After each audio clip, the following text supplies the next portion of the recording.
Hello, welcome to or back to my channel. My name is Caitlin, and today I'm going to be talking about my most anticipated reads for 2026. I'm only going to go through the first quarter of the year, January, February, and March, because just in that first quarter, I already have 14 books that I'm really excited to talk about. A lot of them are from favorite authors, so I'm super stoked. I'm going to be going in order of release date, and I'll try to pop those dates up here for you, that just in case you're interested in picking up and looking into any of these books yourself.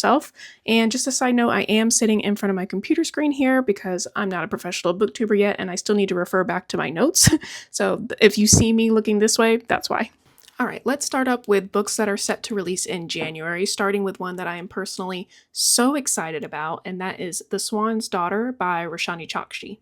This is set to release on January 6th, and from what I can see, this is a YA fantasy, which I do personally love. This is about Demelza, who is the ugly swan sister in her family. Apparently, this is an ugly duckling retelling. And don't tell me you don't like the ugly duckling, because that would say a lot about you. The themes in that are immaculate. So Demelza, she's the ugly swan in her family, and she wishes to leave her nest, and that opportunity arises when they're having some kind of competition at the castle to compete to marry the prince. And apparently Demelza has some kind of special power that she uses to help the prince distinguish between bachelorettes that are genuine and those that are just after his wealth and power. You do not have to really say more to convince me to pick up this book. Roshani Chokshi is one of those authors that has really honed my taste. She's the reason I'm such a snob when it comes to writing. Her writing is so magical and lyrical, and it just really pulls you in. I read The Last Tale of the Flower Bride a few years ago, and I honestly haven't stopped thinking about that book since I read it. Next up, I have a literary fiction book on this list. It's set to come out on January 13th, and that is Dandelion is Dead by Rosie Story. This book is about a woman named Poppy, whose sister, Dandelion, has passed away, and Poppy discovers messages on a dating app on Dandelion's phone from a very charming man that's been sending them to Dandelion. So Poppy pretends to be Dandelion, and then ultimately she meets up with this man, and their relationship deepens, and then Poppy ends up kind of living like a double life. I just realized how much this sounds like Julie Chen is Dead in the concept and in the title. I don't think it's going to end up going in the same direction, though. I would hope not. The early reviews for this book are not fantastic, but I just think it's such an intriguing concept, and it's a story about grief, which I tend to like. I haven't really been through any serious grief in my life yet, so I don't really know what that says about me. Also coming out on January 13th is Anatomy of an Alibi by Ashley Elston. This one is a thriller, and it's the same author as First Lie Wins, which I know was very popular when it came out.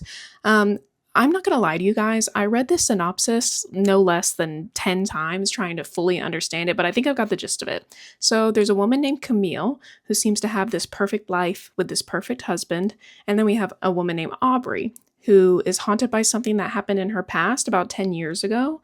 Aubrey thinks that Camille's husband, Ben, knows something about this night, and Camille is also thinking that Ben is doing some suspicious things, but she can never really investigate that because he always has his eye on her. So Aubrey and Camille team up and they decide that they're going to switch places just for the night so that Camille can do some spying on her husband, Ben. The problem is the next morning they find Ben dead, and now only one of these women has a proper alibi. It sounds interesting. I did start reading First Lie Wins a while ago while I was listening to it, and I decided that I wanted to switch to physical instead of audio, and then I never did pick it back up again. So I don't know yet if Ashley Elston is a thriller author that works for me. The early reviews on this one aren't that bad, but I don't know. I might wait to see what others think about this one. Next up, we have King of Ravens by Claire Sager, and this one's coming out on January 27th. Just like Claire Sager's other books, this one is labeled as a romantasy. It follows Rhiannon. She is our 33-year-old heroine, which I love, but unfortunately she is suffering from a chronic illness, so she is staying isolated in her family's seaside cottage. Until one day, the Fae King of the Dead, Dristan, comes to visit and take her away, because at some point in the past, Rhiannon's parents made a deal with his mother, Morrigan. Apparently at some point, Morgan spared Rhiannon's father's life in exchange for his first unborn daughter. So Rhiannon has no choice at this point but to go with Dristan to become his bride in the underworld, but while she's there, she attempts to escape. So Dristan makes a deal with her that if she can survive his deadly labyrinth, then she'll be able to go home. The last part of that synopsis I honestly despise. I am not a trials and competitions person, and a deadly labyrinth certainly falls under the same umbrella in my mind. However, I did love Claire Sager's other series. Well, I love the first book, which was A Kiss of Iron. Have I finished the trilogy? No. But I did love the first book, and that's enough of a reason for me to give this one a try. Now let's take a look at the books that are coming out in February. First up, we have Queen of Faces by Petra Lord. This is coming out on February 3rd, and this is a queer YA fantasy. This one sounds really intriguing. I just stumbled across it, so let me tell you about it. In this world, the magical elite can buy bodies and just change them out like their clothing. Our MC Annabelle is trapped in a male body, but she can't afford to buy a new body. So eventually she's forced to use her magic to try to steal a body because she's like rotting from the inside. Unfortunately, she gets caught by the headmaster at Paragon Academy. He gives her an ultimatum. Either she can be executed or she can start working for him as a mercenary. I am so intrigued by this magic system, being able to swap bodies like this, but only being able to if you are wealthy enough. So we have a story here that's going to give us a discussion on being trans and feeling like you're trapped in the wrong body and not really being able to do anything about it. Also a discussion on class and privilege, which I always appreciate. So I just stumbled across this one, but it's already moving up very quickly on my most anticipated list. Next up, we have Matt Dinniman's newest sci-fi and fantasy release. This one is Operation Bounce House, and this one is set to release on February 10th. I'm just going to go ahead and read the synopsis right off the computer for you guys because I can only imagine how long it would take for me to try to remember it and recap it to you without looking at the screen, so sorry about that, but here we go. So this book follows Oliver, who just wants to live a simple life on his planet, New Samora. They are fully independent from Earth, but one day Earth's government decides to evict the settlers on this planet. They use a corporation that saves money by using bored Earthers to design their own war machines and pilot them from their home. So now Oliver finds himself having to defend his home from these gamers on Earth. Have I finished Dungeon Crawler Carl? No. Am I even close to finishing Dungeon Crawler Carl? No. Am I going to start this new series by Matt Dinniman anyway? Yes, I will. I'm only on the third Dungeon Crawler Carl book. I know that's far behind everybody else, but 3 books is enough to know that Matt Dinniman is so good at building plot, characters, theme, at creating this completely immersive world. So I know that this book is probably going to be the exact same way. Plus, if Jeff Hayes is his audiobook narrator again, then there's no way it's a miss. Next up, we have Agnes Aubert's Mystical Cat Shelter by Heather Fawcett. This one is releasing on February 17th, and it is a cozy fantasy that I'm personally really excited for. We follow Agnes, who is a manager of a cat rescue shelter, and for some reason she has to move the shelter to a new location.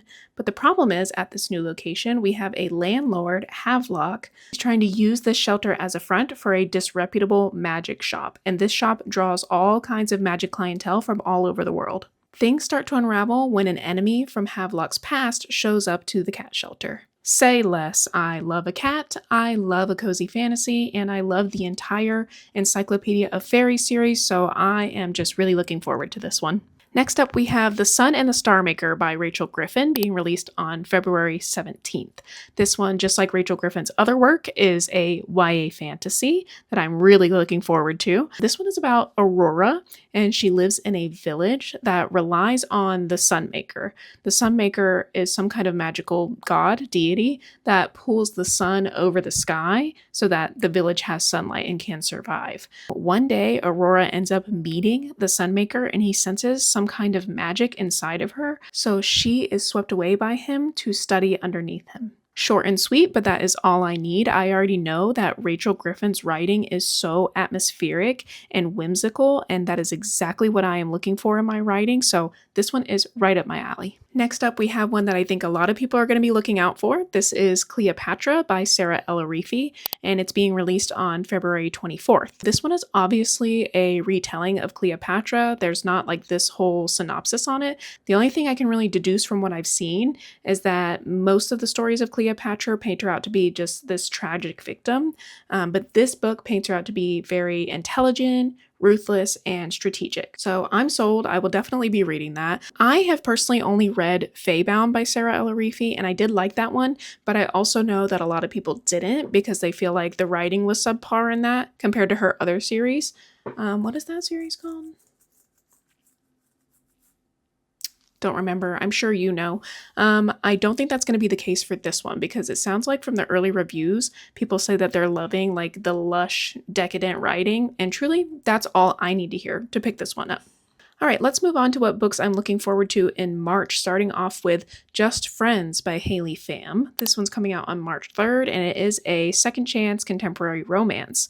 This is an author by Haley Pham, who is a successful content creator here on YouTube, and it is her debut. It follows Blair and Declan, and Blair and Declan did have a strong friendship growing up that did turn into a relationship at some point, but that quickly ended with some kind of heartbreak and separation. So now we are following Blair 4 years later. She has moved back to her hometown to take care of her great aunt, and she gets a job at a coffee shop there. But unbeknownst to her, Declan is actually the manager of this coffee shop. Like I said, this is a second chance romance, and it is told in dual timelines, so I'm sure the whole time we're going to be wondering what happened between Blair and Declan 4 years ago.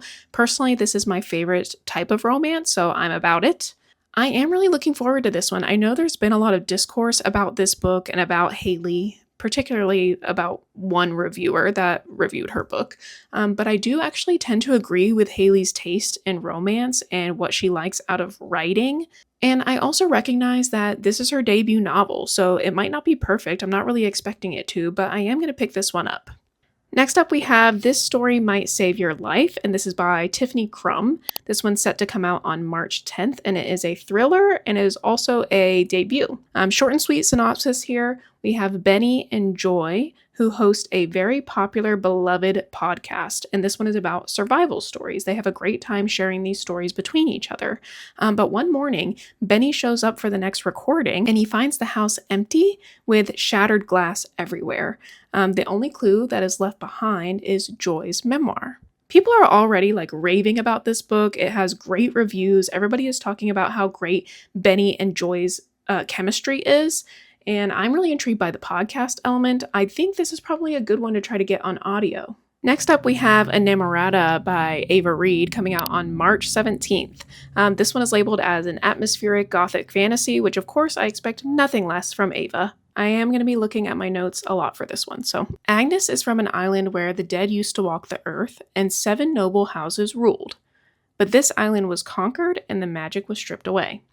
Agnes was an heir to one of the houses, the House of Teeth, and years later her cousin is becoming betrothed to the prince, this new heir from the conqueror's throne. So Agnes uses this opportunity to try to find revenge, but she has to navigate the darkness and horrors of the castle. Apparently there are a lot of trigger warnings in this. It sounds like it's going to be very dark, very gory, very creepy. So if you're worried about any of that, I would definitely check those before you dive in. I personally am a huge fan of Ava Reed's writing and, of course, her atmosphere. So I'm likely going to be picking this one up close to its release date in March. Next up, we have This Kingdom Will Not Kill Me by Ilona Andrews, and this one's coming out on March 31st. I'm pretty excited for this one. This is a portal fantasy, and I guess a romantasy? Question mark? I think that's her normal thing. In this one, we have Maggie, who has been obsessing over this book series, reading it and just waiting for like the last book to come out. And then one day, totally unexplained, she wakes up in the world of this book that she has been reading. Maggie already knows, based off of her reading, that this world is only months away from like pure annihilation from a cataclysmic war.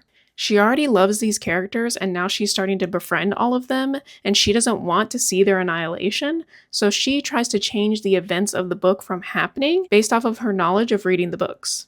First of all, this premise sounds fascinating. Second of all, I've never read anything by Alona Andrews, but I have been recommended her books so many times before. Well, by recommended, I mean people on BookTube telling other readers that they should read it, and that is me. I am other readers. But her backlist is just very intimidating. I didn't know where to start. I guess from the beginning would be nice, but it's so long. And I think that this is the perfect opportunity to try her out, the perfect place to start with a new series. And I think the first thing that I heard about her is that she does romance right. So we will see. Okay, last but not least, we have The Faraway Inn by Sarah Beth Durst coming out on March 31st. And of course, it's another cozy fantasy. This one follows Callus, who arrives at her great aunt's B&B to try to help her out. When she gets there, she finds that it is extremely run down instead of being this comfy, cozy bed and breakfast that she was expecting. So she is working with the groundkeeper's son to try to fix it up. But the longer she sticks around this B&B, she realizes that there's something really strange and kind of otherworldly going on here. I have read Sarah Beth Durst in the past and I have loved it, especially The Spell Shop. I haven't read The Enchanted Greenhouse yet, but I do plan to. I guess I was supposed to do that this winter because it seems wintry. It's not too late. I definitely plan to continue to read Sarah Beth Durst's work, and I'm excited to add this one to my TBR. So that's it. Those are the 14 books that I am most looking forward to in the first quarter of 2026. Now, if you have any books that you are really looking forward to, please let me know what those are in the comments. I would love to know. Let me know if I'm missing anything that I definitely need to check out. Thank you guys for being here today and watching this video. I really appreciate it. If you liked it, please give it a like. And if you want to see more of my content, please subscribe. And as usual, please give yourself some grace today and read a book that you are actually loving, even if it's just a chapter. I hope to see you guys in the next one. Bye!